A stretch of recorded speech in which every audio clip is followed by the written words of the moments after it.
благодарам подпредседателю уште еднаш и му благодарам на министерот за одговорот.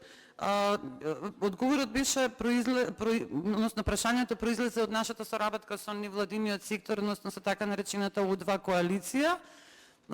Ние и во за буџетот за 2022 година и за ребалансот на буџетот за 2021 година имавме амандман со кој што баравме вработување на инспектори во животна средина. Одговорот кажува дека да, и во постапка вработување, дека се вработени уште 3 инспектори и 4 од администрација во консултација со невладиниот сектор, односно У2 коалиција.